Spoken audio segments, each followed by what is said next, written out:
Oh, by the way, Average Gamer, I haven't had a chance to chat with you since that Bell TV show published their episode. Thank you very much for the kind things that you said about us in the episode, and I love what they did with the episode. I had no idea. They just recorded my piece and obviously recorded your piece. And I thought they did a really good job bringing that all together. Yeah, they did a really good job. Other than my little rant about the airplane for like the last 10 minutes. But it fit perfectly. It was all good. It was a perfect example. So Steam username passed through.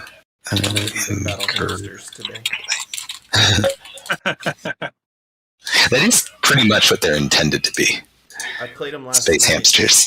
and I like them. Yeah, there's a question we should be asking people. What are people's favorite races?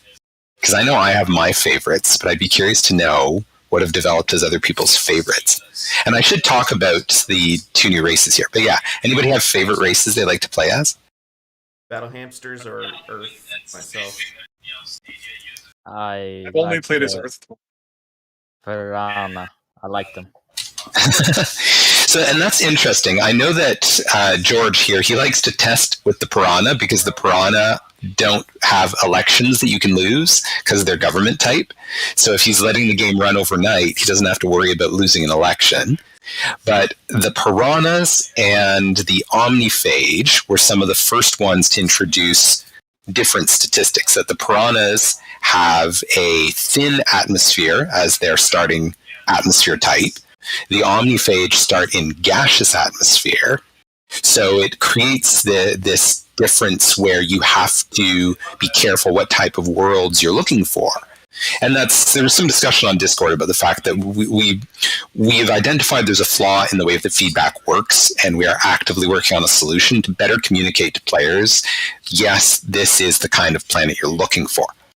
Unrelated, or semi-related, is in terms of the data files and how we structure the galaxy. We're getting way too many Earth standard breathable planets. They're not just in the Goldilocks zone. We're not getting enough gas giants.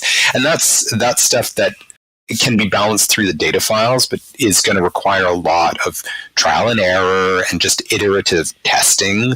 So it's kind of drudge work. And it's sort of on my list, and I've been putting it off. But those are some of the changes to come as we get into balancing as a priority. And then the new changes was we added the Rydandites, which are a silica base, which means they actually consume ore as their food source. So agri really is just a trade commodity to them.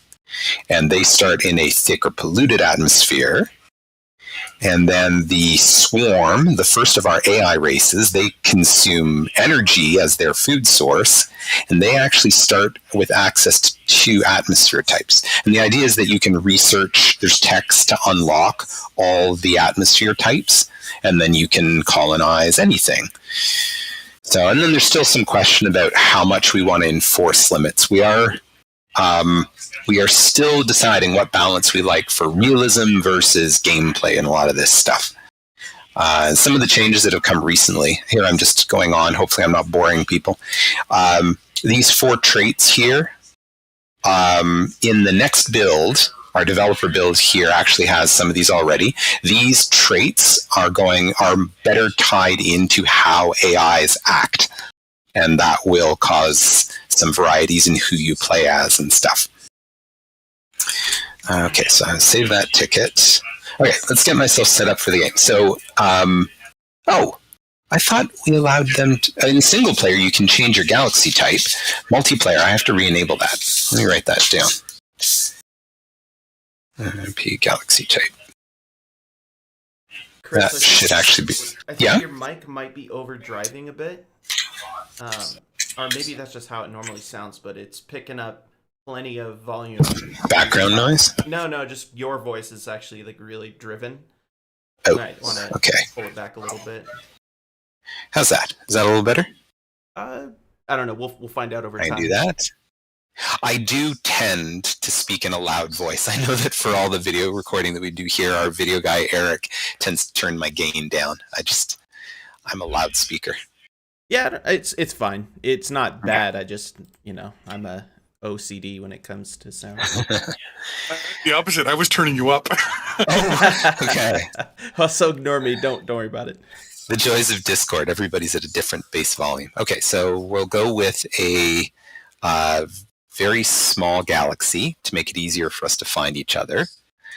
And, that's what I meant to do. Okay, just a second. Screen share. I was clicking through stuff as if you guys could see my screen, and I had not actually shared my... There. Yeah, I'm going to keep my screen share on as we play so that you guys can... anytime there's questions, you can just look at my screen. Yeah, and this data in multiplayer is not yet passed through to the client. It will eventually be. So I'm going to set, we're stuck on cluster, very small, as many AIs as we can get. We do intend to have more races added to the game before version 1.0. I'm actually going to move habitability to rare, landmass is medium, standard resources, difficulty. I'm going to tweak the difficulty in the advanced orders in a second. And by putting advanced technology, I'm hearing myself back, average gamer. Oh, sorry. That's okay. Don't want to create feedback for you. The old 90s, turn your radio off on the call. I was just testing the audio levels. Oh, okay. That's fine, as long as it's not messing something up. Okay, so diplomatic difficulty, I'm going to put it at easy, so if we run into AIs, they're easier to deal with. Military, hard. Economy, easy. No, let's leave this normal military. Global AI stance, I like unpredictable. Can you put the military on very hard, because otherwise, I don't know, I've never felt any real challenge. Some of that is going to still be tough until we make more updates. Like the AI right now knows how to find you, knows how to identify your home world as a thing it wants to attack, but when it decides to do an invasion, right now, it loads tanks onto boats because the AI is still thinking planet-bound invasions. That's on us still. That we and today was a day we were talking about some of this, and over the next couple of weeks, that's like right on the edge of stuff we're working on. But planetary invasions are still missing right now. I mean, the funniest part is I remember doing this last time I played at GR, where I made a really advanced colony. Then I gave it all my tech. Then I liberated the colony, went and played as the colony, and then invaded my home planet as type of kill zone scenario. Oh, really? We haven't tried that. That is interesting. It's hard. You only have like 5 million against 4 billion. Oh, yeah, it would be. And that's colony growth. That's another one that is pending, because discussions we had on Discord already is if we made colony population grow in a realistic way, it would take forever to grow your colony. And basically, like we were joking about it, basically we're going to have to set the fertility birth age as age 6, people start having babies to be able to grow the populations at a rate that move gameplay forward. So there's discussions to be had there. Now, being from Brantford, that's not much of a big deal. I mean, you guys will have to reselect your races, because I ended up clicking onto the save game tab and that blew away everybody's selections. Okay. So I think we're all set for the settings. I'm now going to generate the world. Oh, we're on medium. Average. Did this get me what I wanted? I meant to do that as a small galaxy. He takes and there's no way to interrupt. It takes 6 days. All right, guys, I'll be back in a few days. I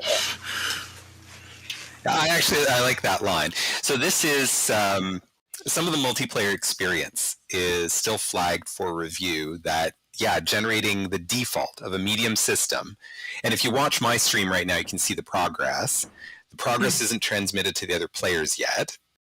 When it's done generating on my system must then transfer the generated map to every other player, which again, is connection dependent. I don't know how good everybody else's internet here is, but we're going to be stuck on this screen for a minute or 2 or 5 as it transfers the file out. We also have an issue with the save game reconnect right now, that it forces the host to transfer the save game every time, even if the clients already have that save game. Now, for this stage of development, that's not a bad thing, because it should eliminate sync errors if we have any problems like that. Though right now, it seems that there's a bug in the current version for multiplayer that it's creating some sync errors after reconnecting a save game. And we've managed, usually the sync errors come up every 3rd or 4th fast track build, and takes us one more build to clean it all up. But this is some of the multiplayer experience is still on our radar, but definitely late stage stuff. Getting it working for single player is the top priority. Makes sense. All right, so my generator is almost done. It was Battlefella. Oh, that's our lead programmer, George, has joined. George. Yeah, I don't know if he's got headphones on. I have a feeling he's... Oh, no, he joined the Discord. But I can also hear him chatting away with the other programmers, so... While we're waiting for all this, any questions about the game or questions about anything, really? Transfer is starting. Does the set number of resources that each race has at the beginning? I know they all have like a early stock of them. Does the stock differ depending on which race you're playing? I think right now it does not, but it could. It's not that opening stock is not randomly generated. It's one of the race properties defined in the regiondata.cbp file. Okay, that answers my question. So it is unique to each race. Yes. Cool. Yeah, I think right now we've assigned the same values to everyone, but that simply is a choice, not a requirement. And actually related to that, I'm sure everybody's noticed how punishing the energy situation is right now. We do have other planet profiles that we're going to start mixing in, where instead of being energy short for deposits, they might be agri short or ore short, to sort of encourage exploration. That this is part of the design decision we've made. So the for example, the AI that consume energy, we're likely to move them to being an ore short start world. So they've got the food they need, but to be able to make the goods to expand, they're going to have to leave the planet to find more ore, which is pretty easy because of the asteroid belts. And so, yeah, we can have planets that are short on energy, short on ore, or short on agri. And then we just got to mix them in a logical way. I just want to say, every single gas giant, either in my system or a cluster near my system, is mine. Yes, I am constantly looking for gas giants. That is the main thing you look for nowadays. Though I have managed, in the playthroughs I've done, when I start the game, I lock energy, I lock finished goods. I set both of those to produce to demand instead of capacity. And the finished goods, I'll sometimes have it produced to only like 30% of demand. So I'm bleeding my finished goods. But then I also ration as harshly as I can. Screw the people. And then I build my spaceport as fast as possible so that I can get trades going with the merchant AI. I've also noticed that heavily impacts the results are heavily impacted by which race you play. The awning, the space hamsters, as you guys were saying, their starting planet population is one of the lowest there is. So their total demand for energy is actually not as brutal as some of the others. So I was actually managing to have, through trading with the merchant AI, my stock of power was actually growing at times. But it also meant last night I was able but I was having troubles getting enough buildings built because I was running short on I didn't have the military personnel to put things online. So, yeah, it's so many variables. I wonder. Now this says, yeah, it's still transferring to everybody, I think. Yeah, it says it says transferring. Okay. On my screen, at least. Yeah, my screen has failed to update, and this is a Steam thing that once I start the transfer, my user interface can't receive any information incoming while I'm pushing out the save game. So I normally would be getting icons here showing me that you guys are actively receiving the game. It's interesting that it's not. Are we going to build any colonies? Because we've started with an advanced tech start, you already know your survey ships and stellar engineers. Getting to the colony ship, I don't know, and this is one of the things we're still balancing, is what should the length of gameplay be? How long should it take to research stuff? Research centers, for example, right now take like 400 days, I think, to build one, which is kind of brutal. No, it's not. I played this game for over like 500 years maximum. How much? And 4 years isn't a lot. My last big playthrough, I got about 800 years in as the awning, and that was one of the biggest ones I'd played so far. But we have done a number of tests where we've just let the game run and gone between 1,000 and 3,000 days. But it's balancing what's the player doing during the 400 days they're building a research center. Have we got enough for them to do? So yeah, there's still discussions on what the right balance is for that. Yeah, the transferring of file. This is the one thing with multiple people, and I think my internet here is actually pretty good at the office. The outgoing internet should be pretty solid, but we're all still receiving that file from one source. Yeah, I've got fiber. Should be pretty good over here. Okay. And I think I'm on Rogers. as soon as one person gets it, everybody else will be getting a little bit more data, so the last person should go quicker. Yeah, this is one part of the multiplayer experience that I am adamant we need to improve. So what it does is it's taking your connection and it's dishing out data to every single player at the same time? Yep. Okay.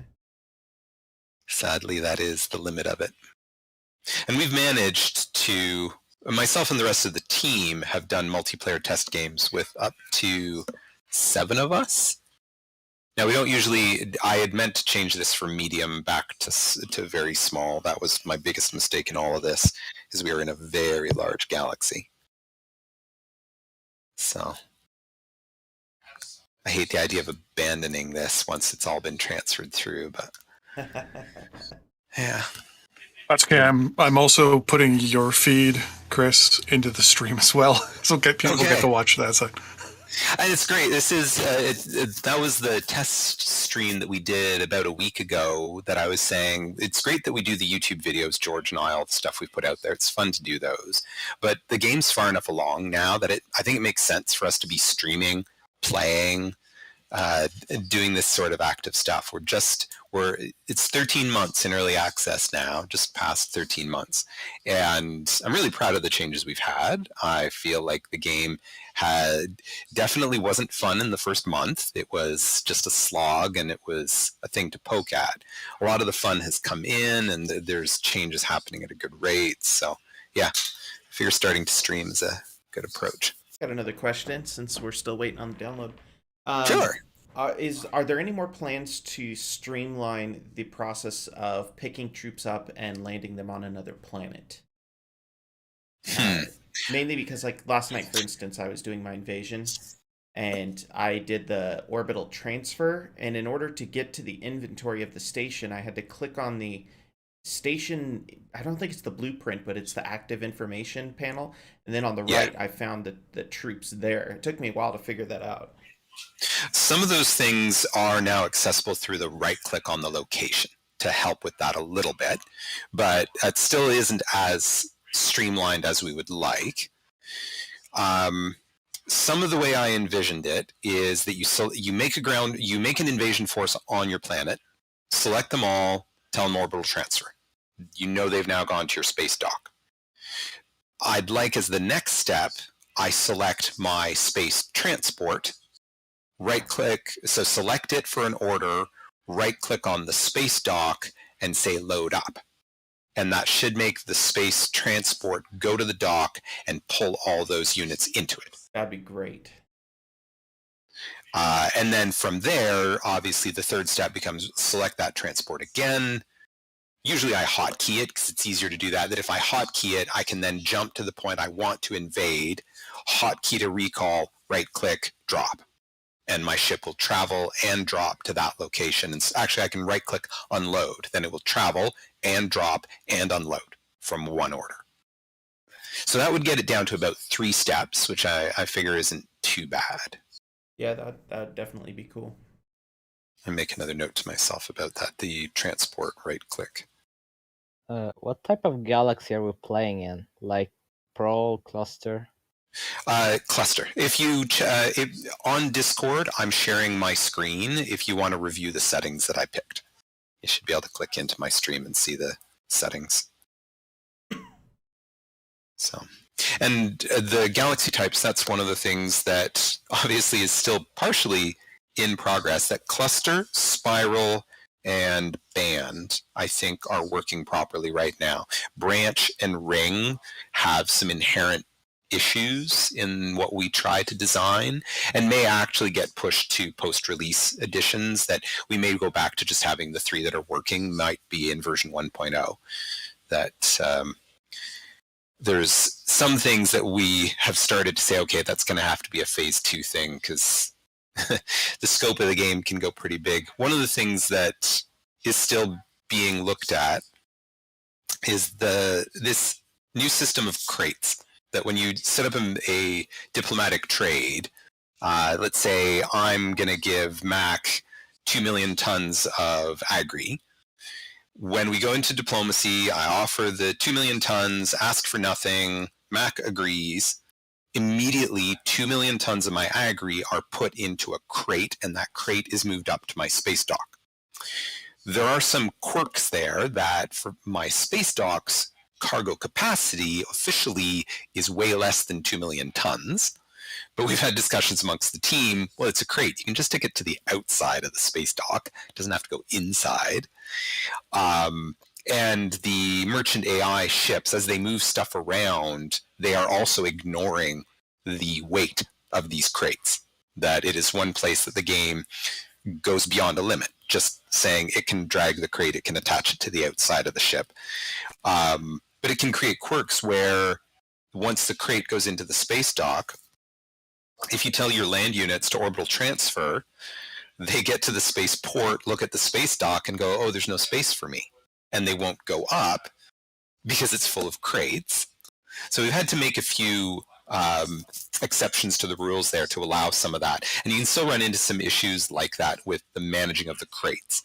And one of the top priorities I've got for development right now is dealing with crates of goods.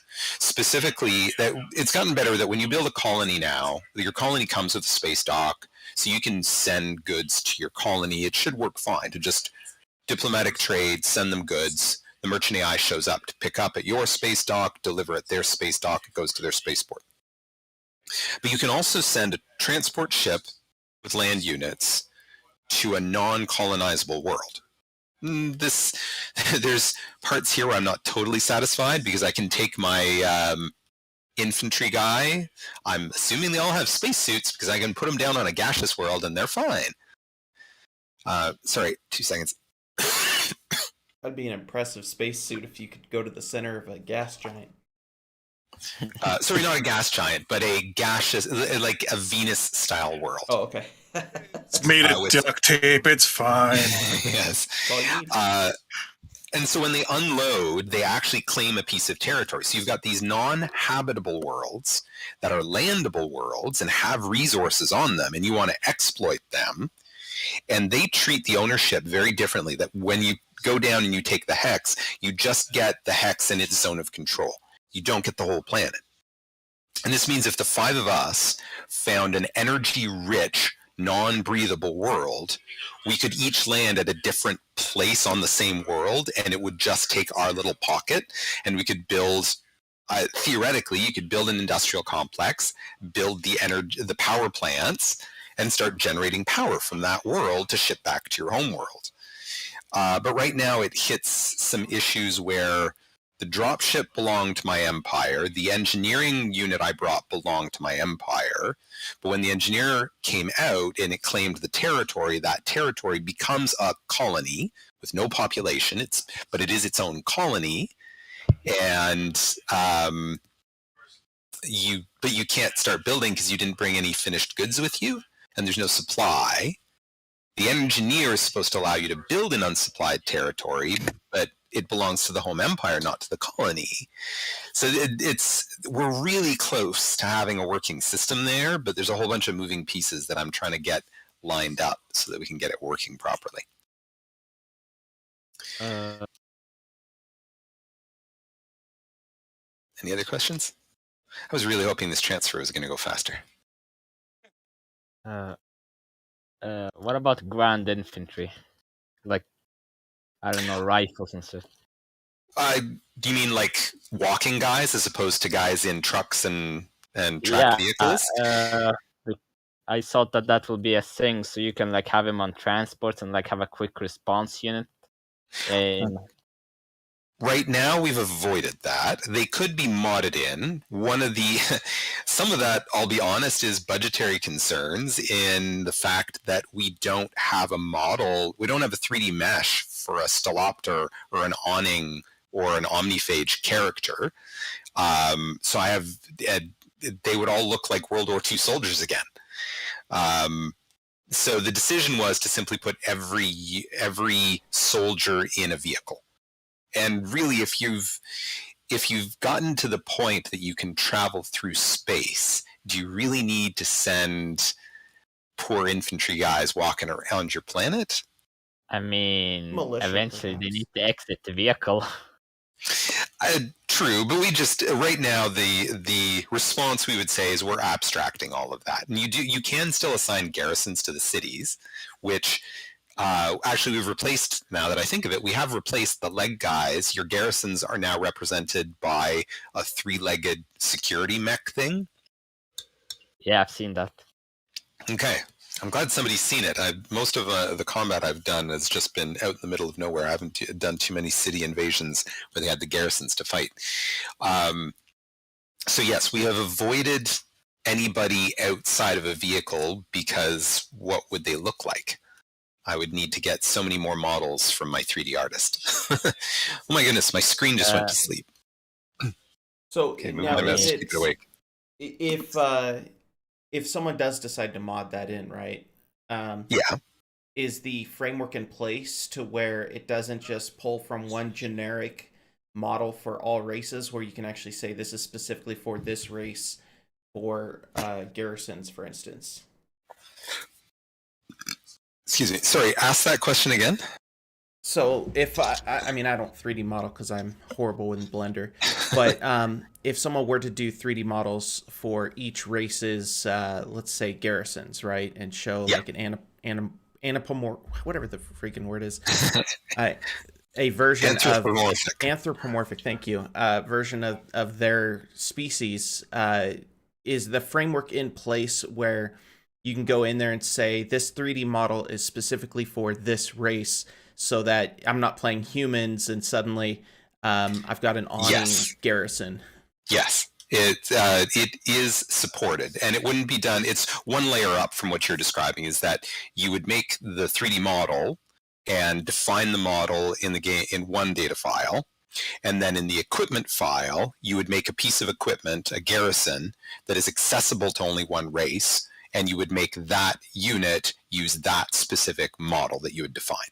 Okay, cool. So yeah, it is fully supportable. And I suppose while we're killing time here, something that might be interesting to anybody watching the stream is I could talk about the modding, which really hacks that I use for testing that could be useful for people to know.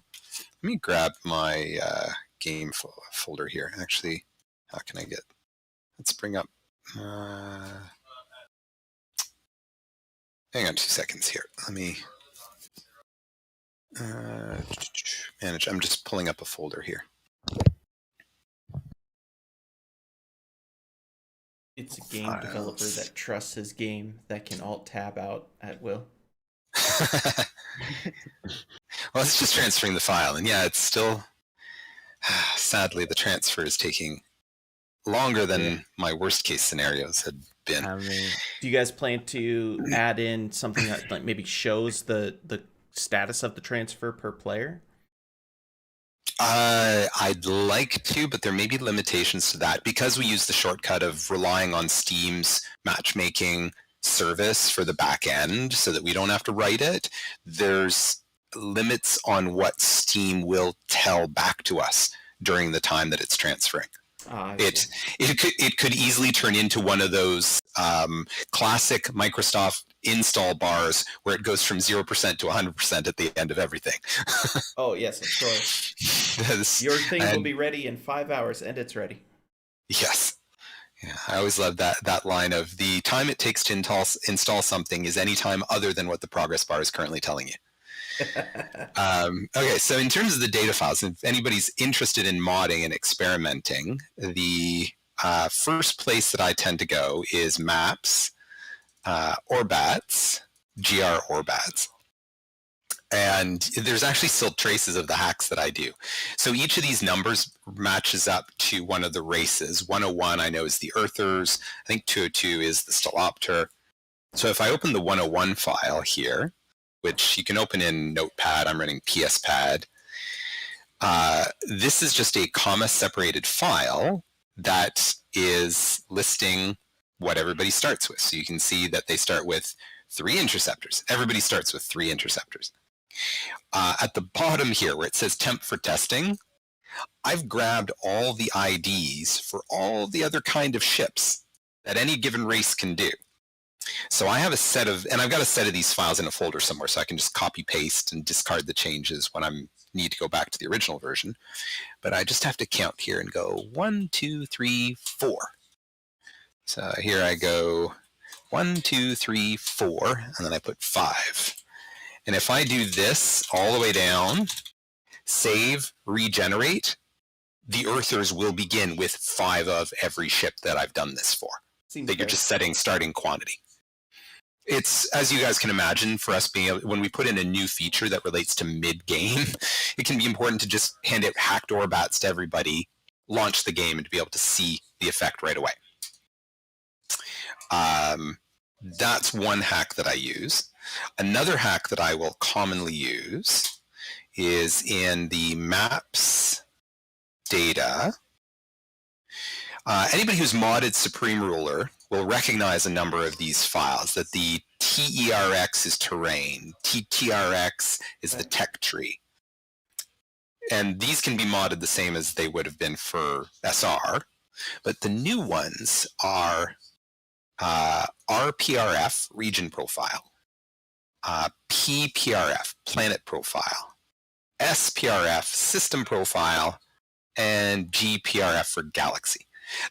These are the files that get parsed together to procedurally generate a galaxy.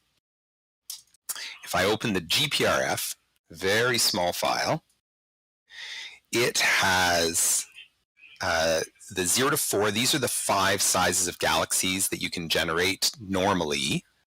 The 11, 12, 13, 14 are specifically reserved for the tutorial. Or sorry, it's 1 to 5, not 0 to 4. And you might recognize this middle number here, that a very small will give you 50 systems in an area of 460. Medium, what I accidentally chose, is going to give us 100 systems in an area of 610. The more systems, the longer it takes. When I'm doing a lot of repeat testing, I'll come into this file, I'll drop it from 100 to 10, and then I find I have to bring this down to 110 for the total size.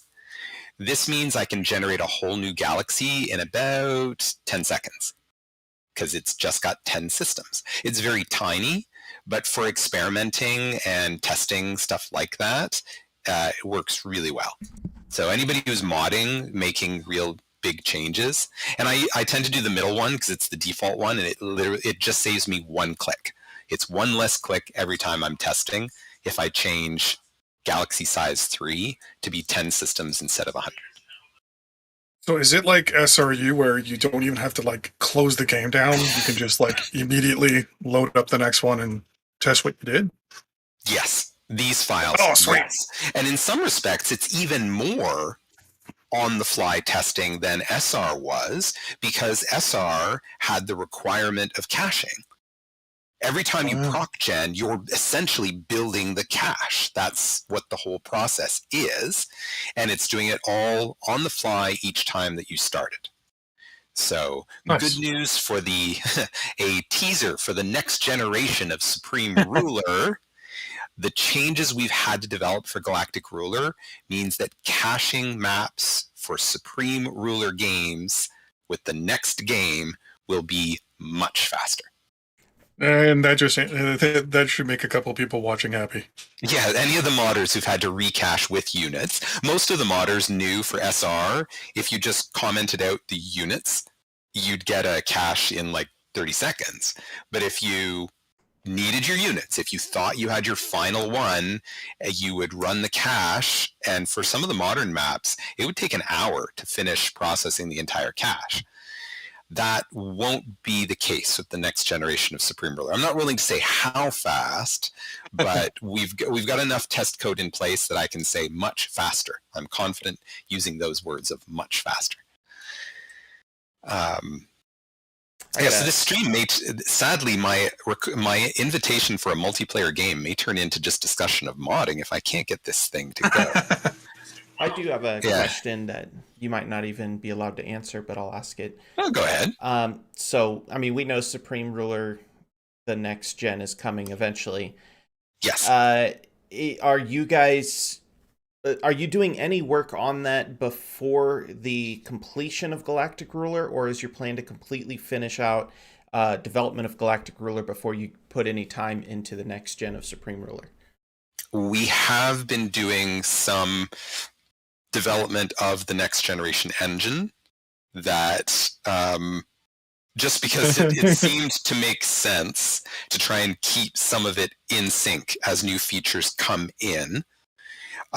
So there's a semi-functioning-ish, version-ish of a Supreme Ruler Next Generation compile that has the 64-bit, has the DirectX 11. It exhibits so many horrible bugs right now, but we've been laying the groundwork to make sure that the engine code is already in line, so that when we sit down once we officially say, okay, there's Galactic Ruler 1.0, Galactic Ruler shifts into more of a support phase, next gen kicks into full gear, that we should be able to hit the ground running, so that hopefully it decreases the turnaround time for the next Supreme Ruler game.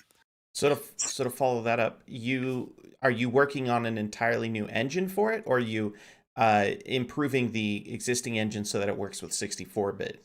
Yes, improving the existing engine. And in truth, the Galactic Ruler game engine is a progression of the Supreme Ruler engine, which has been critical to be able to assemble as much as we have so fast. That on planet combat in Galactic Ruler, the AI is using 90% of the same routines that the AI in SR Ultimate uses to make its decisions and move around. That you'll still see units, that their thing where they love to try and cut you off from supply. They'll do that in Galactic Ruler just the same, because they still see it as the most viable solution to attack and stuff like that. And it'll work in the opposite as well, that some of the stuff we're looking at for Galactic Ruler, there's a need to make the AI in Galactic Ruler understand space carriers with fighters loaded on it and be better at managing those things and moving them around. That work should directly translate into better use by the AI of naval carriers with fighters on it. And that will then cascade into next gen's AI routines and stuff. There's hope that we're doing things that have dual benefits each time we add something. Okay, yeah, that's awesome. And is that 64-bit streamlining done, or is that something that's planned for the future? I'd break it into two things. The implementation, 64-bit and DirectX 11, is done. The optimization and cleanup of the side effects is still pending. And even some of Galactic Ruler 64-bit and DirectX 11 implementation still has some quirks in it.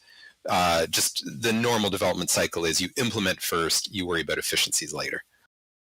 Yeah, it's funny how many more facets a game gets when you're trying to streamline it for 64-bit. Because I mean, I'll see pop-ups on my Steam, gosh, almost weekly from my way too many games that I own. Developers saying, "Oh, we've now improved 64-bit support." I'm going, "Holy crap, man! Is this still a thing? This is must be a challenge for you guys." Because I don't know anything about coding, but from what I can tell, getting a game to work on 64-bit is a totally different animal than 32. It is, and of course some of the pressure that was added to us for Supreme Ruler Ultimate, it is a real shame and totally outside of our control that Mac users currently can't play Ultimate in the latest OS because Apple made the decision to go 64-bit only. And like so many developers out there, we were left with really nothing we could do. We were not in a position to convert Supreme Ruler Ultimate to 64-bit under that project. We needed a new project, and all the resources that go into it, and funding and revenues and all those sorts of things to be able to justify the amount of work that it was to go to 64-bit. Good news is now that it's done because we use the same engine each time moving it forward. Those benefits are with us forever.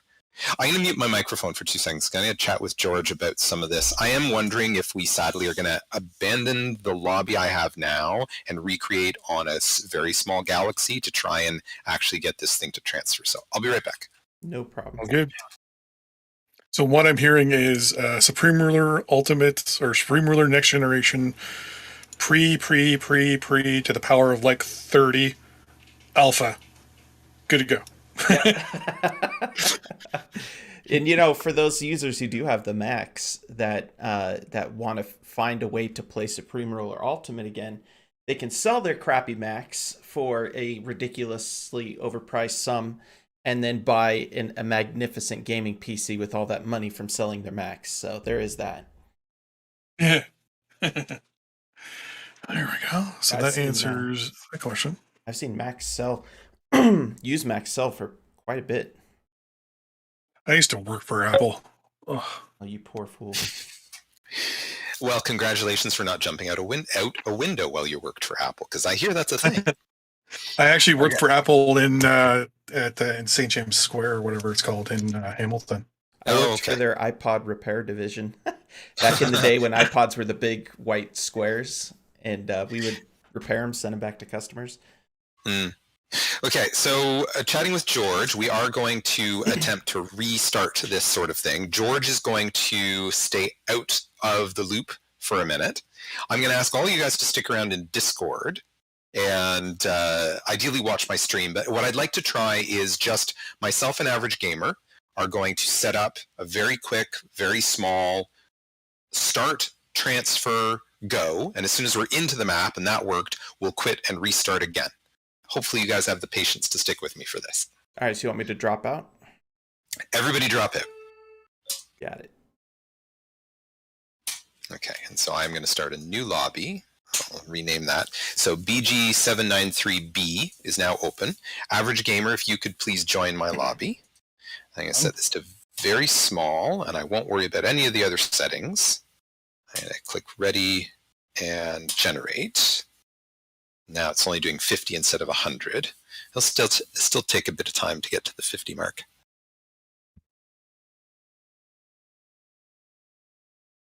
And we wait again. Yes. On the bright side? I was going to say on the bright side, I got my smoker going, so. Well, that's good. And of course, I'm doing this multiplayer test from the office, I'd probably have more fun if I was doing this test from home, because my home system is actually more powerful. Because I'm a project manager, I don't do art, I don't do modeling, I don't do coding. I'm the poor schlep who's got a Windows 7 old i7 machine with a video card that barely runs DirectX 11, because mine is one of the stress test machines.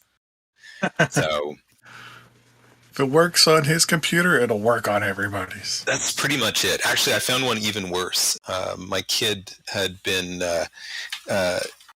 misusing a laptop that we decided, enough, you don't need that. And it's an AMD E300 with 4 gigs of RAM, but it has an early Ryzen chip in it. So it's got the graphics power, and I was able to...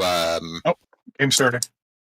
Okay, and I did see receiving game started. Yeah, so this is a bit better. I'm getting better message this time. That sounds like the power of my S20. I will say this, as a test, I'm only 20 minutes away from you guys. There is an argument for that, as I know you're local, and George dropped out because George is here in the office as well, and we were worried that 2 people in and out on the same subnet could be making it react poorly. So George won't rejoin us. But if you and I get this to work, then we'll add XB and Mac back into the loop, try this again on very small, and theoretically it should work. Okay, transfer complete. And I'll hit start. But what I'm hearing is it's George's fault. Well, George is the lead programmer, so in my opinion, it's always George's fault. That's my go-to. I'm in. Okay, I am as well. Okay, let's quit out of that. And that was much faster. That actually worked. So let's try. I will open a lobby again.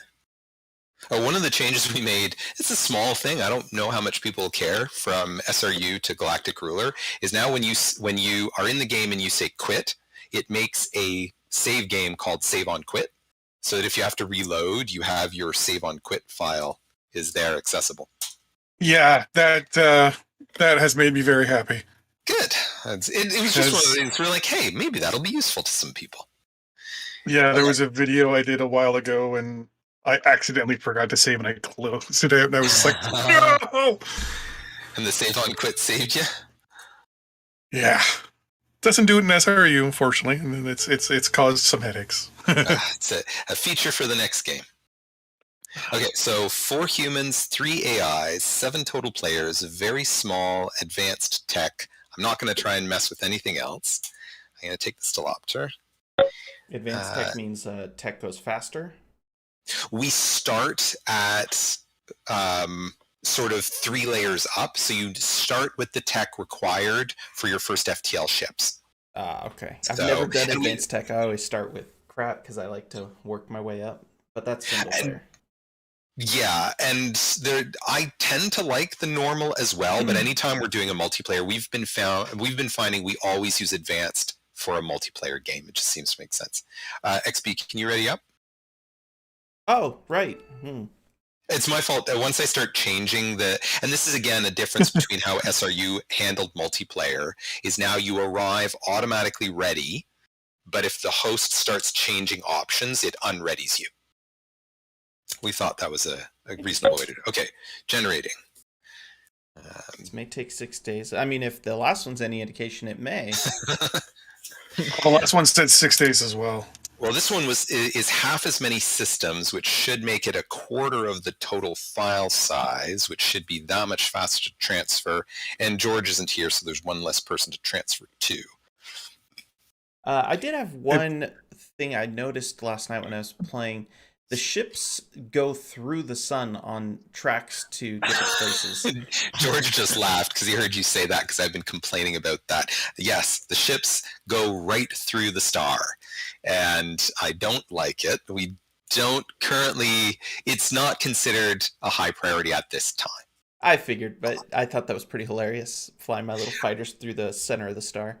But even if you get your zoom right, you can actually zoom your camera into the star.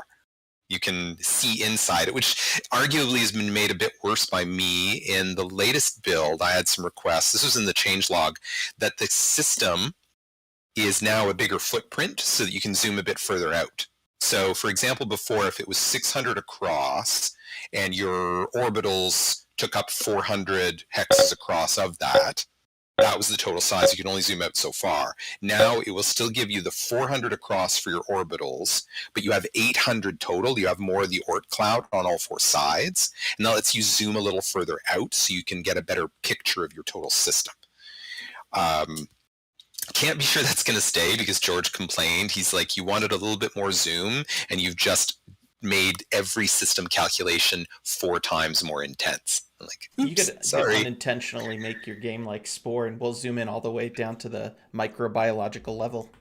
Well, that was a second request, is we had a user who started saying all the ships should be bigger.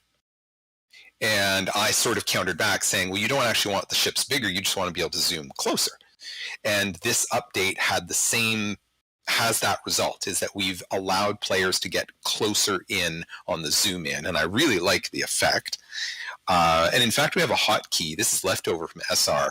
Control J cycles through 4 different sizes of units. And we start, the default is size 2. So if you hit it, you go size 3, hit it again, you're at 0, hit it again, you're 1, 2, 3, 0, 1, 2, 3, so on. And so cycling the unit size, I was playing with that and I was like, oh, maybe we want to change our defaults. Maybe we want to make the planets cycle size at the same time. Hey, this is good. So 2 of you have already finished receiving it. Mac is the last one to receive it, but that means right now my machine is only transferring to 1 person. This is looking much better. I don't know why we're spending billions sending probes to the sun when we could just be playing Galactic Ruler and zoom in on our current one. Money saved, and we could just give you guys the billions. Yes. Funding our game is just generally good for society. That is a blanket statement. We're going to put it out there and stick with it. Yeah, that's great. I like that picture you shared, Mac, that you found the Dune world. And I am curious, there's been a bit of discussion on the Steam forums, a few users starting to talk about a Dune mod or a Battlestar Galactica mod or a Star Wars, Star Trek. And there's that one user who plays, was it Empire of the Fading Suns, I think? And it's hard to tell. Pardon? Sons of Solar, I believe that's the game called. Sins of the Solar Well, there's Empire? one called Sins of the Solar Empire, but there's another one that I believe is called Empire of the Fading Suns. So there's a few of some of the space games have really long names. Hey, everybody's received the game. I know there's one called Earth from Another Sun I just got today. That one's Okay. Kickstarter Well, Steam sale is on, so everybody should be getting stuff soon. It's working. Is everybody in? Yes, sir. Amen. All right, so we have definitely determined it was George's fault. All right. Good job, George. I told you. So, I'm going to continue sharing my screen for now. And because some people might be watching this, I'm going to blather on about the things I do to start the game. So clicking on your emblem will find your home world, and I can zoom in. And like I was saying, you can now zoom even closer. You used to stop at about here. Now you can go all the way to here. And that Control J changes the size, you said? I think it's Shift J. Here, let me get one of my fighters out, and then we'll see. Yeah, so now if I do Shift, what is it? I thought it was Shift J. Yeah. And so that's the default size, but you can make them even smaller. Oh, I guess there's 3 smaller and 1 bigger from the default. 5 sizes to choose from.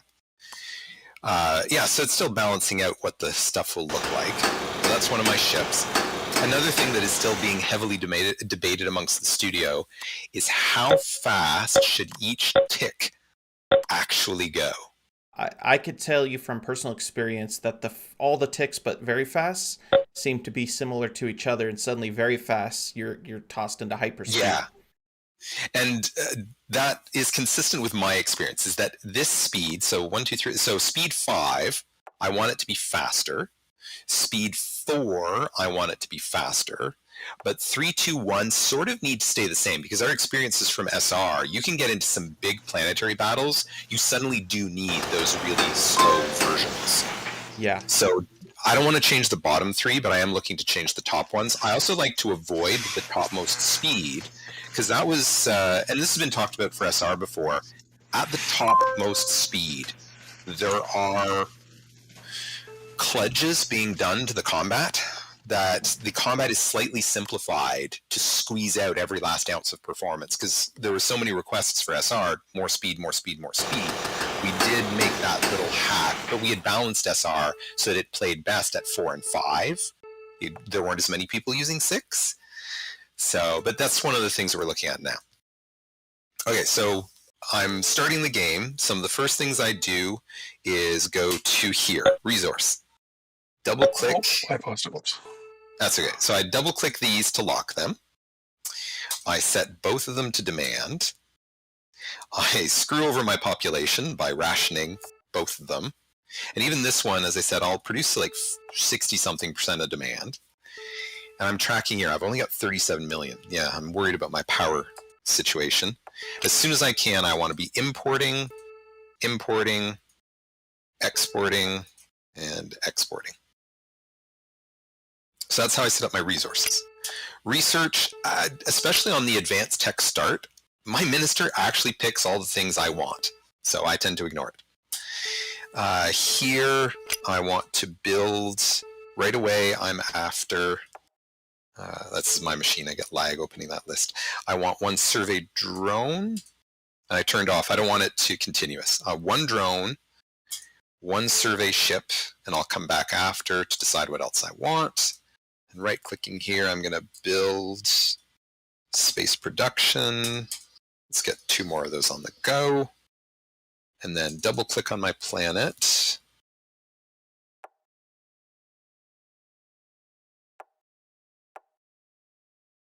And then here, that's my capital. So I think somewhere over here. I'm going to, oh, actually, I should reset my options. And the one you're playing on is one of your stress test ones, the potato? Yeah, this computer is a little slower, though it tends to do fine for this stuff. It's opening these lists. I think it's because there's all the 3D models, and the graphics card in this machine really doesn't like loading in all the 3D model graphics. There. And once I've done it once, it catches up. Okay, so Research Center, I'm going to want 2 of these. And then again, build military. Spaceport. Spaceport's the critical thing. Spaceport's going to let me trade with the merchant AI. Pretty much everything else I don't need to rush about on day 1. That's the stuff I care about the most. And then I deploy all my ships. But I tend to not try and get too close to the pirates right away, because they, oh, hey, this is, every now and then you'll end up with not just pirates in your system, but another faction. So this is a minor race. I ran into something just now. I have a seaport in the middle of the land, and my ships have my ships are now land ships. Yes. Okay. I will make note of that. There's an open ticket for that. Okay. It looks cool. We have a PlayStation game back in the day called Xenogears, where you had a sand submarine. I wonder if I might have a similar situation. And it also can depend on the type of world you're playing on. So this is what we would call in the game terms, it says no poles, that there's no oceans separating the landmass from the poles, that it is, and it means everything, there's no oceans at all. These are all lakes, that it is a planet that has only lake waters, no oceans. And oh yeah, goodness. I have way too many. This is, I don't mind saying it, this is still a flaw in our design. I have a C-pier in like every hex here. I am all set for C-piers. Well, if anyone Wait, invades are you telling me the game is not perfect? If anyone invades you, take to the sea. Yeah, I can actually start, a quick way to deal with some of these is I can go to a C-pier and then scrap, and then I can do next, scrap, next, scrap, next, scrap. We are looking. Sorry, what was that? You can do it from the other menu of defense. Oh, that's true. I could do them here as well. Though sometimes I like to do the next previous so that I see exactly the location. To that, there has been a request. It is on our intended list to add a next previous here as well. I know George had wanted that. Oh, it's here. It's just not working yet. And then you can see exactly where it is before you do the scrap. Because right now, if I do this, it's just going to jump locations as fast as I click it. And in fact, I can also now do it this way. Right-click, facilities. Oops, that's not one of the piers. Where were they? Where's that big body of water I had? Here. Right-click, facilities. Oh, right. Yes, this will be fixed for the next build. We were just fixing that this morning. This is not working yet. Okay. I'd like to complain, I have no islands on my map. None at all? No, I like to get like an island on my main island or my main planet and just fortify the crap out of it. In terms of, I showed you guys when we were talking modding about this system profiles, galaxy profiles. For each race, they can be assigned 8 different planet profiles that are their preferred starting profiles. So I think like for the Stalopter that I'm playing, I think 6 of them would be more islandish and 2 of them are more like this style of map that I've got now. So there's a randomness to what they get, but any modder who wants to control some of that can control within reason what they're going to get. And in theory, if you wanted one specific planet, you could set the same profile to all 8 positions, and then you're always going to get the same type of planet for that particular race.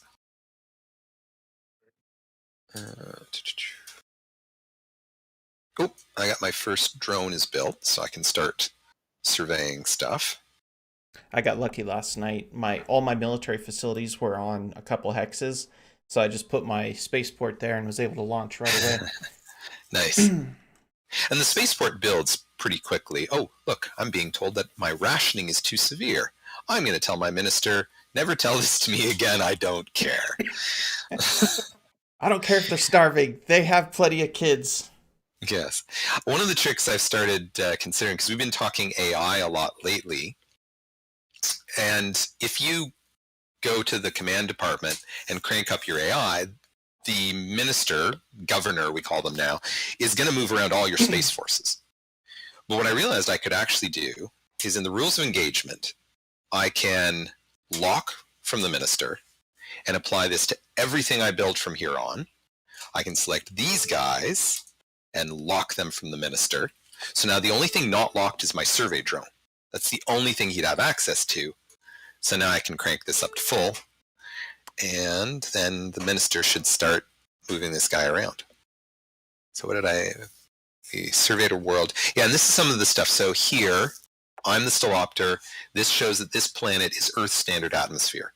This one is a violent atmosphere. And we still have intention of improving the fact that it doesn't look very violent when you look at it. We're going to be making efforts to bring some of those things more in line. Just take some time. Yeah, so I'm hoping my minister's going to move this. Is it standard for the AI to just make a beeline for your home planet? Because I've noticed that the raiders or pirates or whatever you want to call them, yes, they come straight after my homeland when I start. Yes. The build we're playing today, yes, that's their behavior. Today, the developer version started to see some changes to that. The pirates' behavior for the next build should be different, because we were just sort of balancing out that the pirates may start randomly wandering a bit, but it's also the design that the pirates are not intended to pose a major threat to the player. They're supposed to allow new players a little bit of combat, a little bit of engagement. It's a planet you can interact with right away. From a game design standpoint, it felt like the right choice, and that was a lot of why it was added. So, hey, my spaceport's online. Oh, and the next thing I'll do is once I have my spaceport, I go back here into the market controls, and I just auto-accept all the merchant AI stuff. I'm like, go ahead, send me as much as you like. Yeah, the AI is still not using my survey drone. There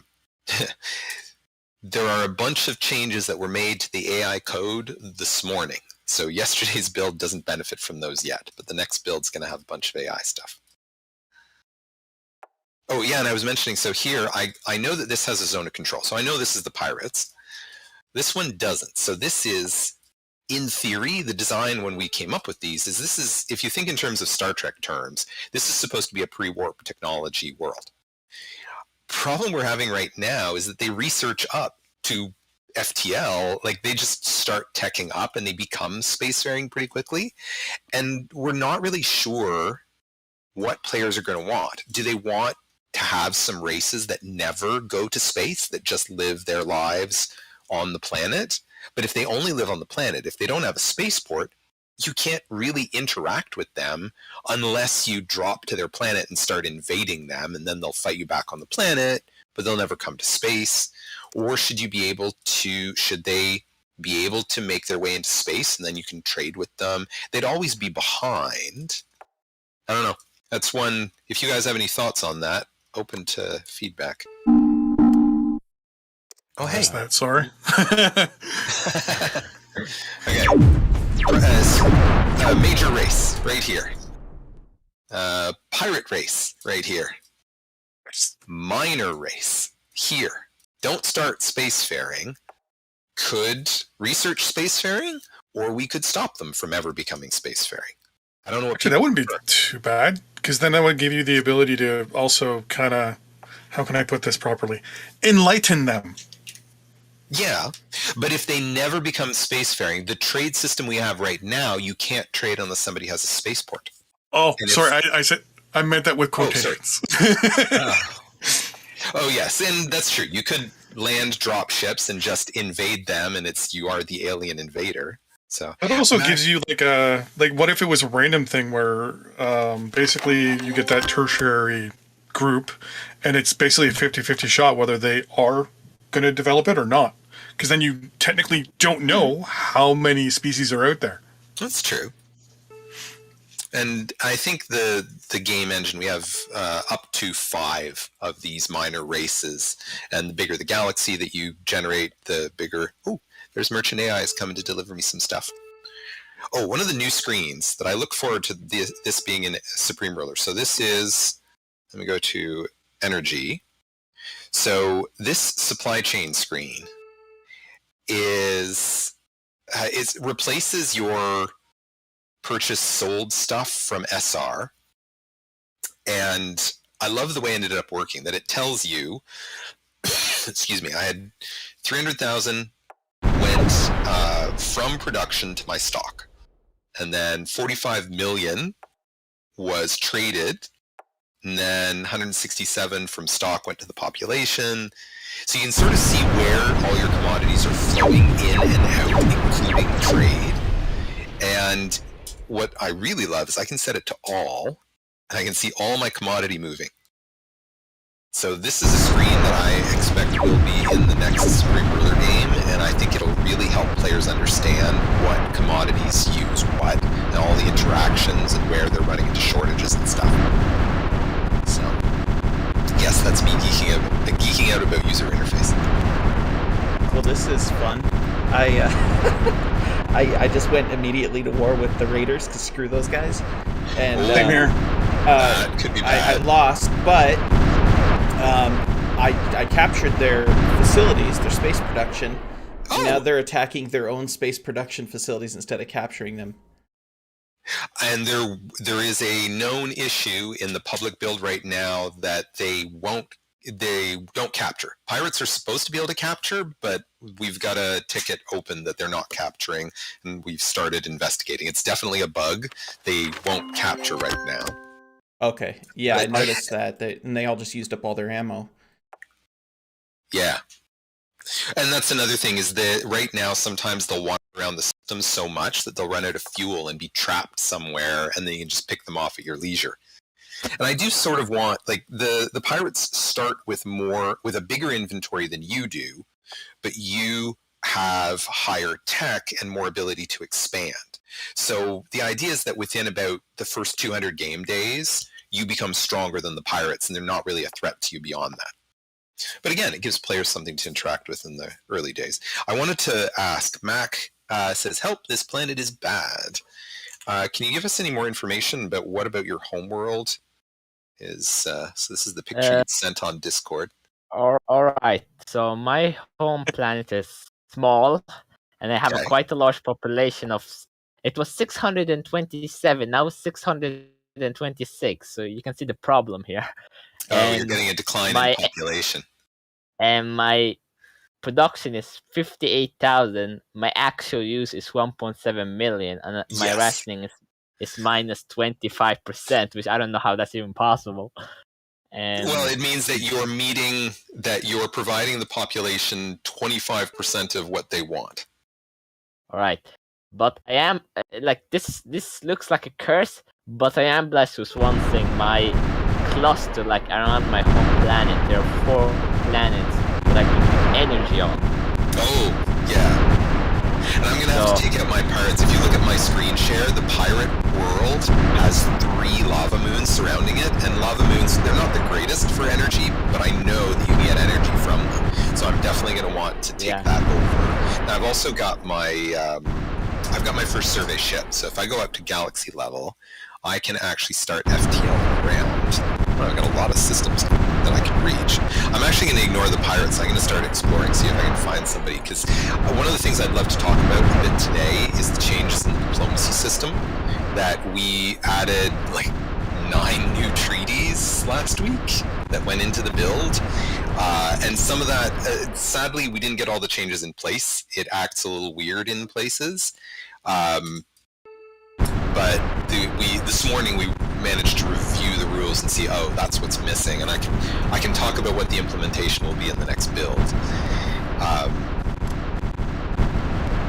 One of the things that as you jump around, and you guys have probably played enough to know this, but anybody watching the stream might not know that when you jump to a new system, you can't see it until you jump in. You arrive at a random point.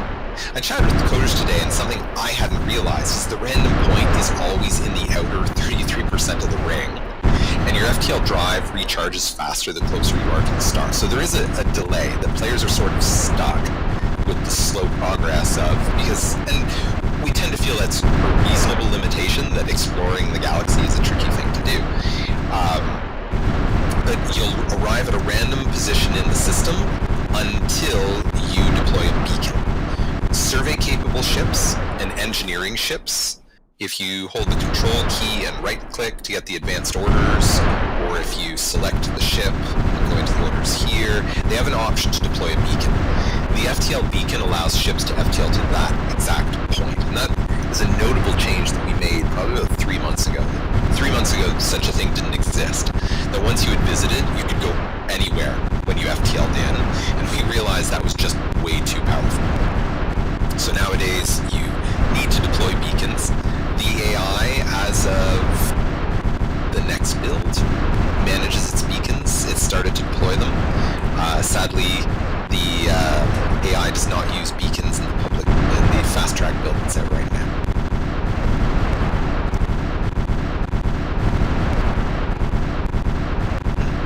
Charges suggestions for the atmosphere. I should say that if anybody is watching the stream and has questions for us, we are using our Discord server to chat live, and on the Discord server you could also leave questions in the Galactic Ruler section. I've got that on my second screen so I can answer any questions from people outside of our group. Oh, they destroyed my facilities above their planet by screwing themselves. Yeah, it'll be...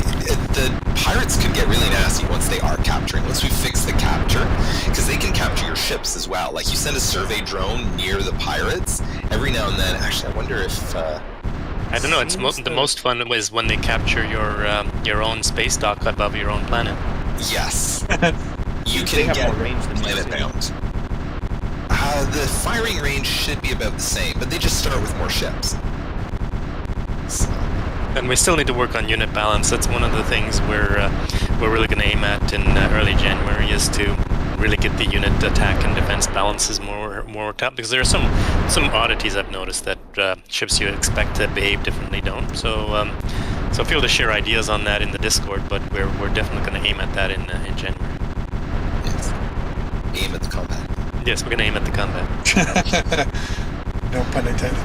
Because we're going to have some more red shirts coming on staff starting January 3rd, and their jobs will be to do that particular testing. I'm not supposed to tell them they're red shirts. They have a contract. They assume that means they're safe. I'm not telling them that they're red shirts. I'm telling our community that they're red shirts. Right. Depends on which Star Trek. I mean, if we're talking Voyager, red shirts are commands, so it's pretty safe. Yeah, but everything on Voyager's dead anyways. I love Voyager. I love all the old Star Treks. I had unused shipbuilding capacity. I have wasted. There's your problem. I love the new survey animation that goes around the planets and stuff. And I am amused every time somebody says that, because initially George hated it. It has grown on me. I don't like the fact it's very 2D, but it actually works. It does what it needs to do, so it has grown on me. Yeah. I mean, if it had like a progress bar, that'd be kind of cool. And was different speeds for like different things, like an asteroid super fast, or like the planets longer, obviously. Actually, are you looking at my screen share for a second? I am now. Okay, you'll notice that in the unit ETT you can see the order progress. Oh, look at that. And it would be possible to show it as a line, potentially. We've balanced it so that it takes 10 rotations. Actually, the idea of making it based on the size is actually a good one, but I don't know if anyone's going to write that down, but that's not a bad one. I mean, that also means if you pop into an asteroid zone with 1,000 asteroids in it, you don't have to do the 10 rotations on every one of those little buggers. I wrote it down. Or even a, well, yeah, like with an asteroid belt, if you could like kind of do like a ping where it just hits a bunch of like asteroids all at once, but I don't think that there's that many things ever really, is there? It'd be nice if the random AI that you have that generates planets and stuff for starting, if it shows the borders of the map less often for military facilities, that would be really nice. Because sometimes I won't even find it because I'll be zoomed out, and when you're fully zoomed out, you can't. I mean, you can see the borders, but not really well. And, yeah, on a planet, yeah, I agree completely. That actually has bothered me too. But the planet procedural generation hasn't gotten as much tuning love as space has at the moment. Yeah, because I did notice last night I was playing this race, and they had everything in one spot, which was great because then I could just build a orbital thing and transfer them all right from there. But I didn't know where it was for a long time, and I'm like, did this thing spawn me without bases? It's funny because Chris he mentioned he was bugged by the fact that some of his planets would be under the UI, and that's why he made the Oort cloud bigger. But that's never bothered me. But the thing that has bothered me is whenever some of my cities or bases are close to the north or south pole, because that always gets more annoying for me. So anybody who watches my stream, my pirates declared war on me. And I'm going to see if I can get this to work. This is a drone, so it's got no combat. And I think if I... Oh, they killed it! I thought they were going to capture... I knew that they couldn't capture facilities, but I thought they were able to capture units still. But in some of our previous testing, we were seeing that if you flew your drone too close, they would just come out and catch it, and suddenly it's their drone. And they could capture your engineering ships, and like anything that runs out of bullets and supply, they could capture that. So the pirates, if you're not careful, they could capture one of your battle cruisers, drive it home, reload it with bullets, and then send it to your main world. I like Chris's example. Here, look at this little drone. Pow. Yes, I was far less impressed with that example. We'll call him Red Shirt. So I've found 2 systems with other players in it. I'm just trying to figure out if they're human or AI. Wait, let me check. Oh. If it's a bunch of space hamsters getting killed by pirates, it's probably me. If a bunch of humans being killed by space pirates, it's probably me. Yeah, I decided to go full aggression and just went right after the pirates, and it worked for about a minute. I was just snooping around. I gotta say, I love our merchant AI ship. So after I make a trade and the merchant AI drops off the goods, Are those immediately transferred to my economy, or are they in crates or something? They're immediately transferred back down to the space to the planet level and go into your inventory. Oh. So, and George, maybe I gotta refill my water. You should talk about the potential intentional abuses players could do with crates when trading with each other. Do you know what I mean? No, I haven't been following all of the crate stuff because I know we got to change it. I mean, the problem is there's a crates is of course a relatively new mechanic, and we haven't been playing with it that long. So I'm actually haven't.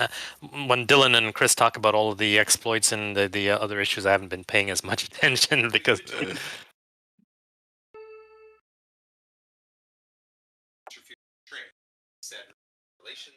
I mean, one of the things, and this is because we're expanding on what used to be the Supreme Ruler diplomacy system. I mean, Supreme Ruler diplomacy was sort of easy because if you traded, your goods for a tech, then the trade happened all right away. Chris would get the goods, I would get the tech, we'll all be happy. But of course, right now, some things happen. For example, the techs will trade right away, so you transmit that, but the goods have to be delivered through the merchant AI. So it creates a system where not all trades are entirely synchronous, and so you have the possibility for intercepting things. You have the possibility for situations changing when as it's happening. So there are definitely even some exploits that we probably haven't even thought of yet. Oh, well, that's what we're here for, is to find the exploits. I noticed that Mac had paused the game for a second. Was that intentional? Did you have... No, they declared war on me because I haven't tried to look for them. Oh, okay. Yes. Shame Yeah, we're all they've got declared on. F is I still, shot one of my interceptors. They are stuck in an eternal firing fight on my space dock, and I don't think they're doing enough damage, so kind of just firing continuously forever. Yeah, that's the balance thing that George is talking about. Yeah, also, space docks are in a highly supplied, if they're around your home planet, then what happens is they can repair very quickly too. So until you run out of finished goods, of course.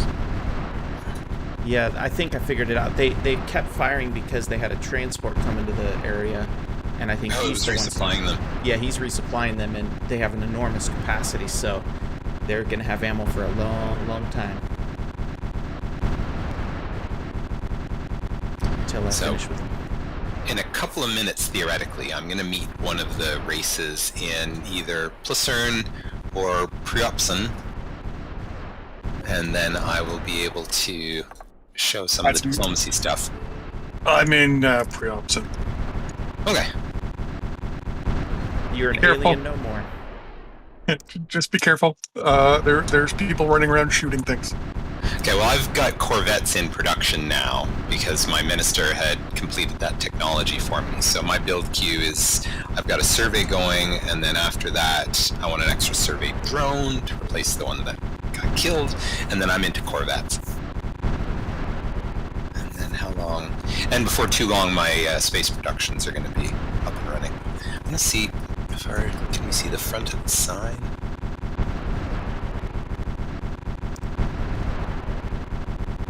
Oh, this is going to end poorly. Go get them 5 fighters. Usually I find you need about 7 or 8 fighters. It should be enough to fight off the stack. Yeah, those ones died, so I'm sending in wave 2 here. Sorry, are you in Placerne or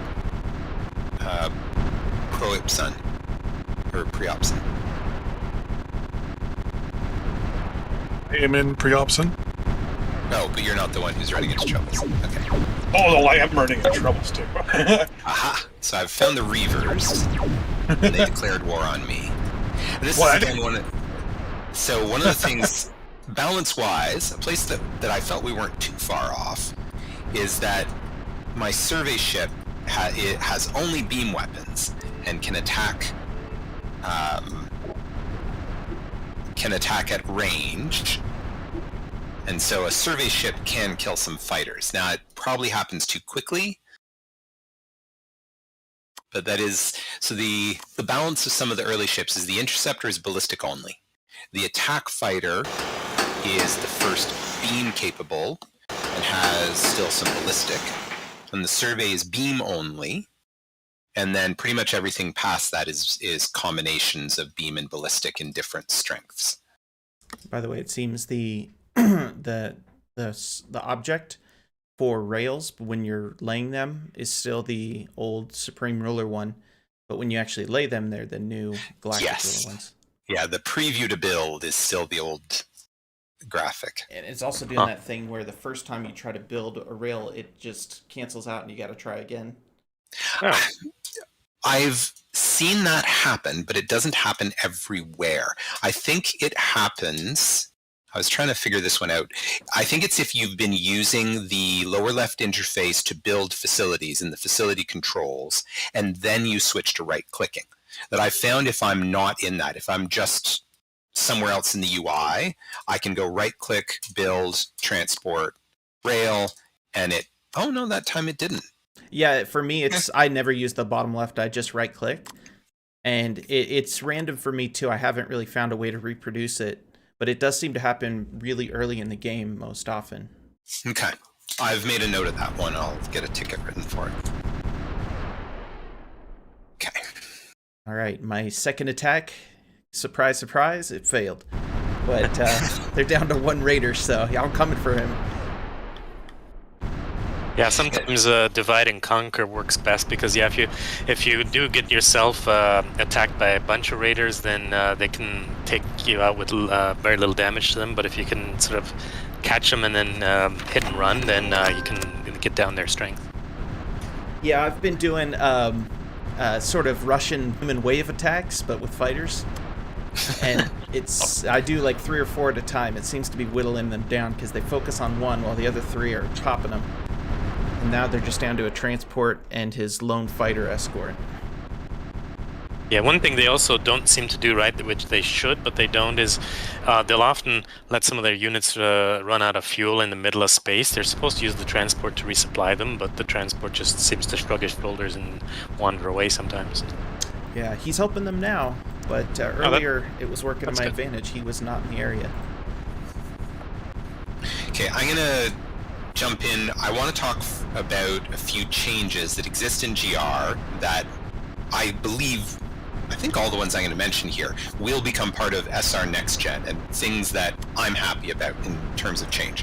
One of them, in multiplayer, I can now right-click and do a map ping to everyone, neutral, allies, enemies, and if I hit it for everyone, you guys will see a map ping at the galaxy, or you'll get a notification. If you visited that system, it will be visible to you in the system, and you'd be able to center on the ping that I've sent out. Wait, how did you do that? Sorry? Right-click, map ping. Buttons. What temperature is that thing supposed to be at? 350. 350. Okay. Yeah. Actually, can you turn it down to 275 for me?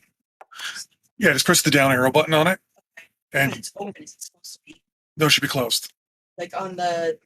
Oh yeah, you can just close that. That's no big deal. Okay. Yeah. That's good. I just realized I also forgot to hit the mute button on my microphone.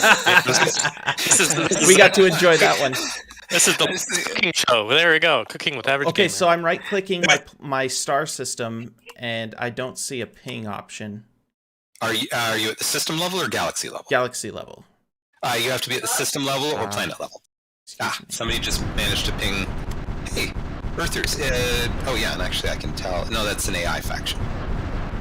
Yeah, that's me. Well, my Corvette is 19 days away, Right. then things will It doesn't change. show. Oh, it doesn't show Earthers there. Okay.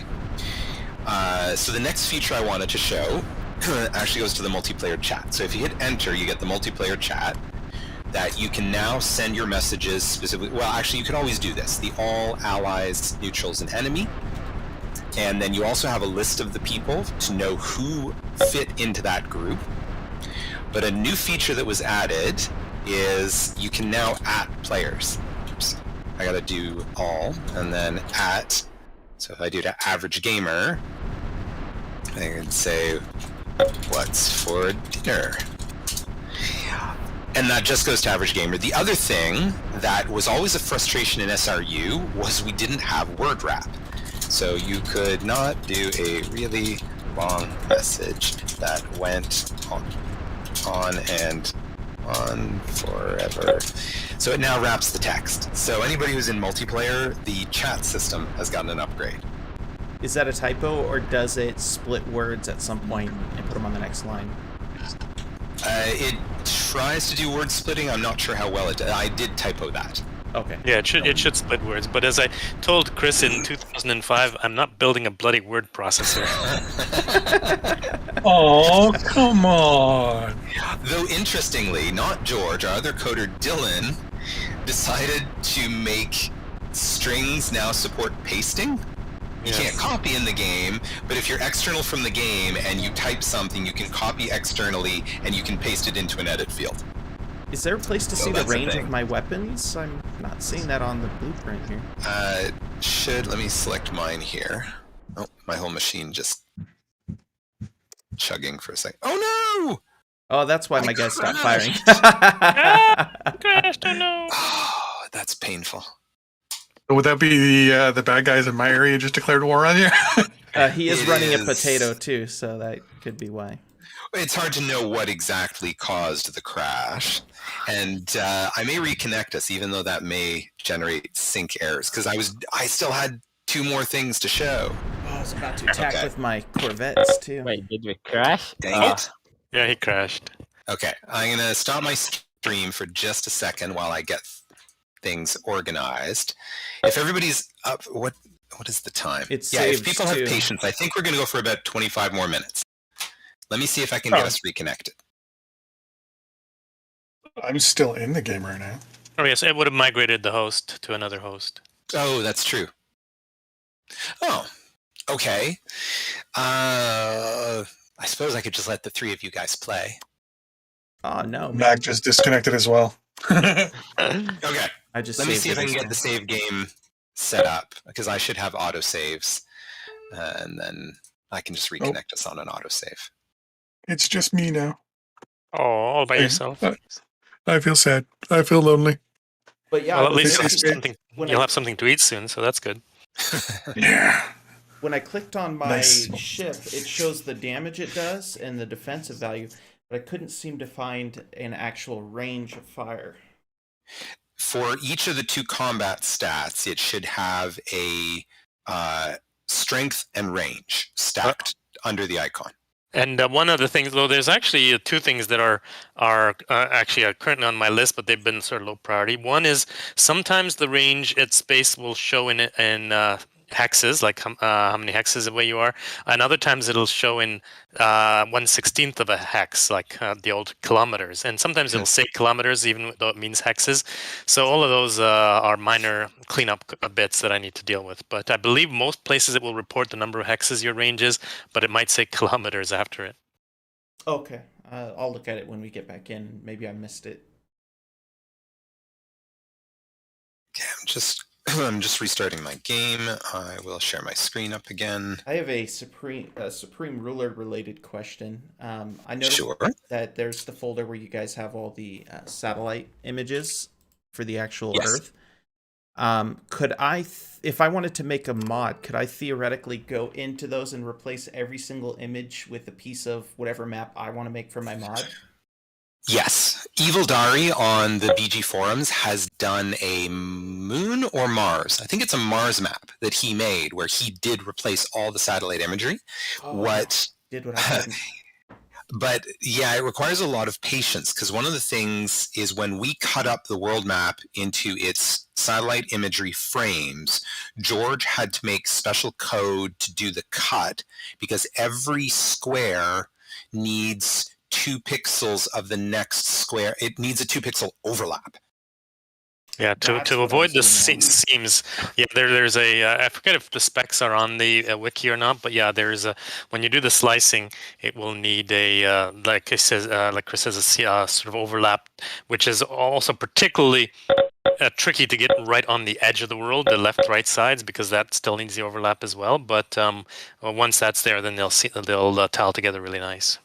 And there's no way you could take that software that helped cut it all up for you and make that something that the modders can have access to.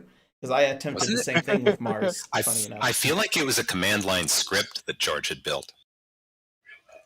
Oh, okay. Because I was manually going into Photoshop and cutting it piece by piece, going, this is going to take me a year and it's not worth it, so I stopped trying.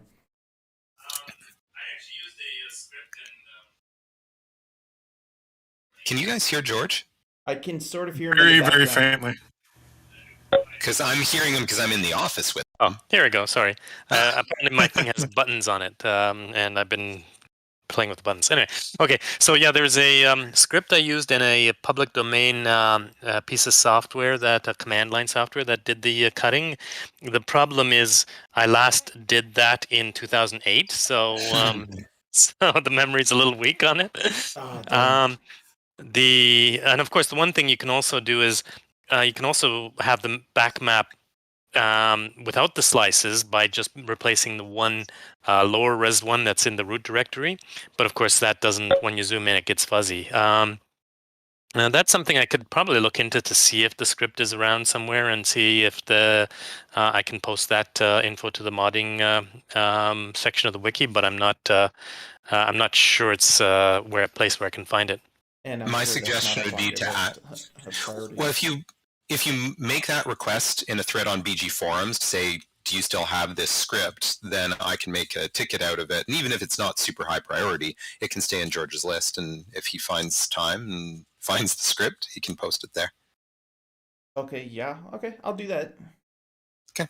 Glad to see it's back up. I was trying to get to the website the other day, and it was having issues. Well, Wait, the our wiki's website's up. The website isn't up. The wiki is there. Okay. The Supreme Wiki is hosted on Fandom. But yeah, the website was attacked with denial of service, and I just got tired of always cleaning it up. So at maybe some point in January, we'll get it back up. Okay, well, as long as the forums are working, we're good. Yeah. We have forums, we have Discord, and right now our main URL just sends people to the Steam page anyway. So, okay, the file has finished transferring. I'm going to hit start, and looking at my save games, we should have only lost like 2 or 3 game days in that. Yeah, looks like my Yep. my Corvette's just 3 days out, so it probably Okay. lost about 3 days. But now you know not to attack. I'm well, going I'm not for it. entirely sure what caused the crash. I think it's safe for us to do anything. That it was likely a quirk. Is there a logging feature in the game if something crashes and you want me to send you a log or anything? Not in the public builds that we send out. So usually the best thing to do is just let us know as best as you can what you did to cause it, and then we just recreate it here in the studio. Okay, so I'm sharing my screen. Before it causes any more troubles and before we run out of time, 2 more things I wanted to show, because I had the map ping. Something that was added early on in our development is the stellar navigation, which it works at the planet level and galaxy level as well. So it lists for you any save nav points, your inhabited planets, explored planets, and unexplored planets. And the save nav points is what I think could have some real big impacts in SR Next Gen gameplay for any of those players, is I can right-click any location and toggle the nav point for there. And I can also toggle it on and off here. This is now a nav point that I have marked this. Probably the easiest way to do this. Let me click my emblem to go back to my home system. I'd found, oh look, this is a habitable world. I might want to go to the land department and mark it as a nav point. And again, I could go down to my planet. Oh yeah, we reconnected, so now it's got to buffer in all my 3D models again. If I want to keep track of my capital, I could put a nav point on my capital. And they're all here, and it's a mix that this is a planet-bound nav point, this is a space-bound nav point. I can double-click this, it takes me back to where I had that. And the same thing as I start meeting other players. So, for example, I want to kill these pirates. I can put a nav point here, just outside a little bit. And so these nav points, it's ways to set markers across the map. And because you can see them visibly on the map, I'm really happy with how that came out. Can I rename nav points? Did you cover that? Theoretically, you can, because you can rename the location. Though I guess you can't at space level. That's an interesting point. Let me check planet level. I should be able to rename a nav point because I can rename a location. Can't I? Yeah, you should be able to rename it the land. I guess you can't rename until it has a thing, because the name is sort of linked to here. Oh, that would I didn't want to scrap everything. Don't you just hate when you want to rename and you end up scrapping everything? everything. Okay. Oh, and that was my spaceport. If I ever have to fight you, I'll be sure to say, hey, could you go ahead and rename that for Cancel me? scrapping. Cancel scrapping. Oh, those research centers. Maybe we need a they weren't done anyway. confirm pop-up on that one. The scrap everything button. Oh, sanity check? Yeah, the yes, no. I don't think so. Players specifically wanted a single-click scrap hex because they were annoyed that they had to touch everything. This was a user feedback request. Yeah, you can still do a confirm, the pop-up confirm. Yeah. That still means that to do 5 hexes, you've turned 5 clicks into 10 clicks. Well, no, you just do the confirm on the scrap everything. Like when you click, So it's 2 clicks. you scrap entire hex confirm, and then it will do it. Yes, so if I have 5 hexes where I want to scrap the entire hex, yeah, just moved it from 5 clicks to 10 clicks. Yeah, well, I think some people. still think that one is a good sanity check, especially when you want to rename it. We'll see. That'll come up as an SR.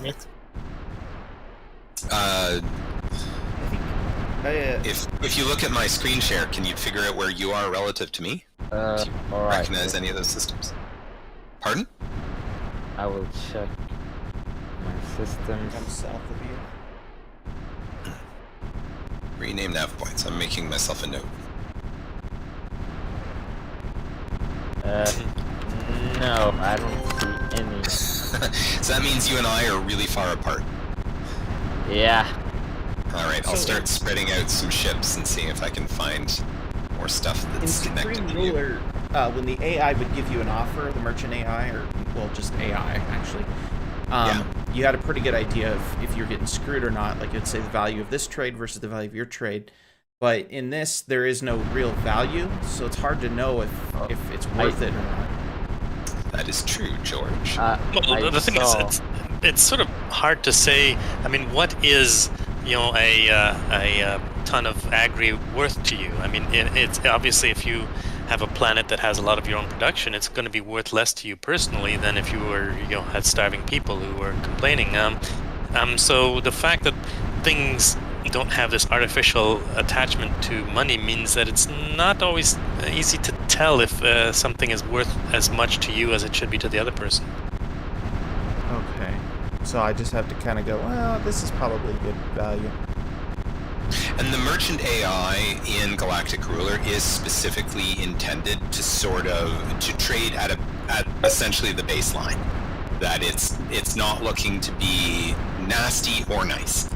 It just trades. So as you trade with the merchant AI, you can sort of use that for baselines for what the merchant AI thinks it's worth. I mean, we also but it's always relative to what you receive. Yeah, there was a discussion about also having it pop up that had all of the products along the top and all of the products along the side, and told you how many of this can trade for how many of that. Just like those tabletop games and so on do. But that just seemed a little micromanaging, a little too niggly. But yeah, there is the fact that it's very hard to tell, how much something is worth to somebody. Okay, on my screen share, I'm going to show the other big thing I wanted to talk about today that is accessible from the Galaxy map, because we added this option for... Oh, why is it not doing it? Right-click factions. And I was so glad when we added this that once I knew where somebody lived at the Galaxy level, I can just go right-click, factions, Earthers, diplomacy. And I get into the diplomacy pop-up, or I could have declared war if that's what I was after. Treaties. And the fast track build that's out right now does not conform to all the rules that we intend. We just finished the rules for this morning. It'll be in the next build. But the idea is that when you spot a race for the first time, they go from undiscovered to discovered. And because of spotting and a number of things, I could spot you, but you haven't spotted me yet. And the initial point of contact will be a first contact treaty. Once you sign that, it moves that it unlocks the consulate treaty and makes sure that both sides are in sync for discovered. These 3 treaties are going away. They don't make sense anymore. And you can see that this stuff is unknown, and if I go down here and try and find out more about the Earthers, all this stuff is data not available, unknown, unknown, unknown. And if I go to diplomatic offer, I'm going to send the consulate, and some of this is implemented. So I'll send, if you could accept the consulate offer. As soon as we accept, we can now see each other's data. And then in diplomatic offer, we've got a whole bunch of treaties. Some of the resource stuff, yeah, this shouldn't be gated right now. You should be able to trade commodities. Technologies, I can't see what the other person has because there is a technology knowledge treaty and there's military unit treaty. So once you've got the consulate, what it's supposed to unlock is the other treaties, and you're supposed to be able to offer commodities. But you can't request commodities yet. You don't yet know what their stock or capacity is for the various commodities. But we want you to be able to sort of bribe people for the other commodities, so you have to be able to at least give them goods. Common enemies is a new treaty. When you sign this, if I sent this to the Earthers and they accepted, the Earthers would become at war with all my enemies instantly. It'll be great when we get the AI to balance that one and understand it. Jumping a bit, and I'm going to skip over any that exist from SR.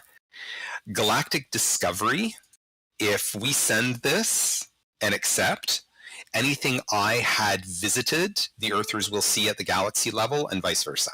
And anything I'd surveyed would be, this is a knowledge trade of what we have surveyed and visited. The galactic cooperation is the same thing, but at the end of each day it automatically updates. You don't, whereas this one, this is something new for us. This is a one-time. You do galactic discovery, it puts us in sync right now, but as I explore new stuff, they would not know it. Military inventory lets you see each other's reserve stock. Population migration is still being balanced out and is actually going to be gated by a tech tree item that you'll have to research a commercial FTL to explain how your people are moving from planet to planet and potentially system to system without you having built the ship for them. And are you going to have descriptions on each of these eventually when you do the pop-up? We've got basic descriptions right now. We're going to get better ones, yes. I know a guy. Yes, I have no doubt that you'll get more lists from us.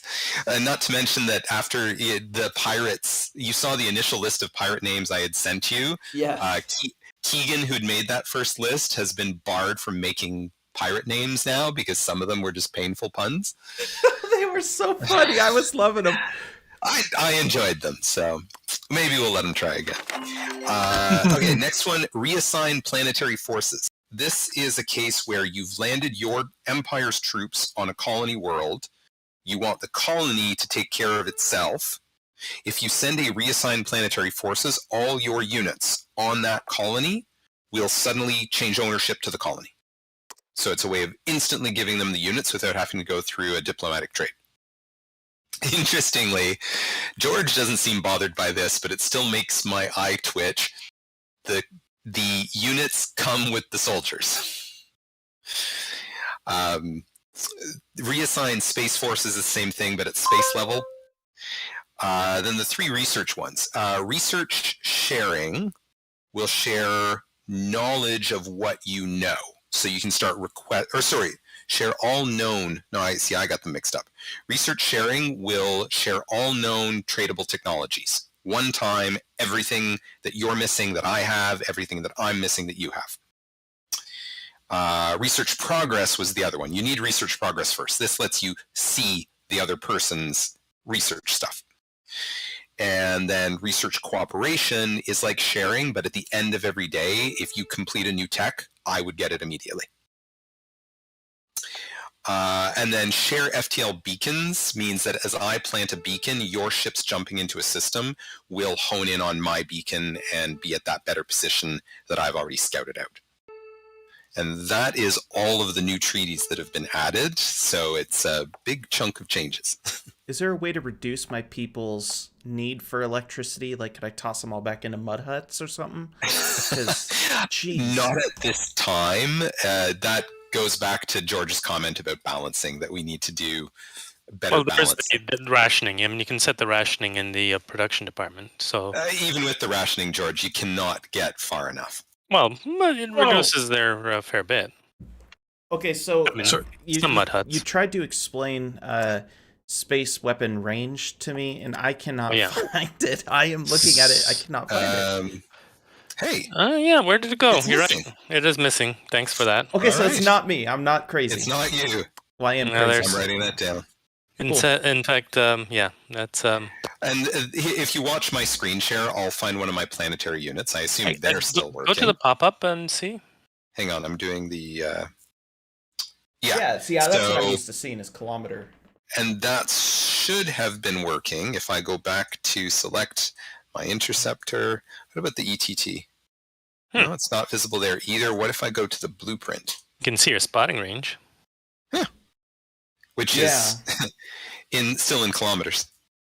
Yeah. That's I've written that down. We'll get that done up as a ticket. Cool. I see. Hey, I found a bug. Go me. You did. A big one. Yeah, because I was like, I can't attack these pirates if they outrange me. So I was just kind of guessing at it. Yeah, I think I'm going to blame that one on Dylan, but yeah, that's a big one. Cool. Okay, and I'm trying to figure out XP Walker is... I need to resupply, so I'm going to ask for some more. Which race are you? I am the Forana, and I'm talking to Ursers. What? Oh, he's trying to send you a diplomatic offer, or did you say you're going to send for more or declare war? Because they're two very different things. No, I'm not going to declare war. I'm sending my ships to get resupplied to his space. I don't know if that works. This is would need a space if he gives you space transit, then he can get fuel from your space dock. Okay. So you'll have Space to... transit supply.